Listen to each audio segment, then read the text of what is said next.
राज्यर 19टी जिले में आरंभ है 103 जक्मा मुक्त प्रचार अभियान। ए धारा आज बौद्ध जिला स्वास्थ्य विभाग पक्षर जिलापाल कार्यालय जिला को जक्मा मुक्त करने बैठक अनुष्ठित होता। कार्यक्रम में अतिथि रूपे जिला परिषद अध्यक्षा प्रभाश्री दास, सरबका ब्लॉक अध्यक्षा स्नेहलता प्रधान, बौद्ध ब्लॉक अध्यक्ष प्रदेशी प्रतिश्रथ, नगरपाल मृत्युंजय मिश्र, अतिरिक्त जिलापाल अनिरुद्ध प्रधान समेत और वरिष्ठ अधिकारी डाक्तर आशा अंगनवाड़ी दीदी जोग देते।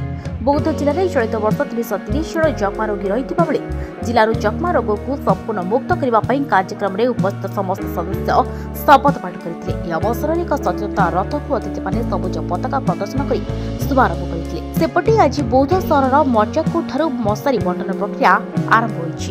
47 जिला को नियाई जक्मा मुक्तर सघन कार्यक्रम माने 100 डेज गोटे विराट कार्यक्रम नियाई बौद्ध जिला को इनक्लूड कराई। ओडिशार 19टा जिला भीतर बौद्ध जिला अच्छी।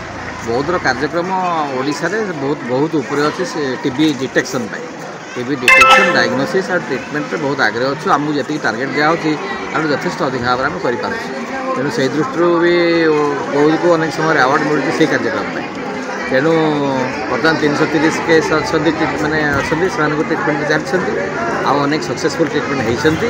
आम ये कार्यक्रम को बर्तमान पंचायत स्तर को नहीं जाऊँ। पंचायत रिप्रेजेंटेटिव समस्त सामिल हे आ पंचायत केतोटी पंचायत को आम रखुचु जे टीबी मुक्त हो बेसिक 2025 सुधा 90% लोक आशा कर डिटेक्शन हो ट्रिटमेंट सरी यही आशा आम रखीचु। आमको जी टार्गेट दिया आम प्राय आहरी 60% अधिक आगे चली। तेरे एभली किसी गुरुत्वपूर्ण खबर देखा चाहती आम चैनल को लाइक, सब्सक्राइब और शेयर करो।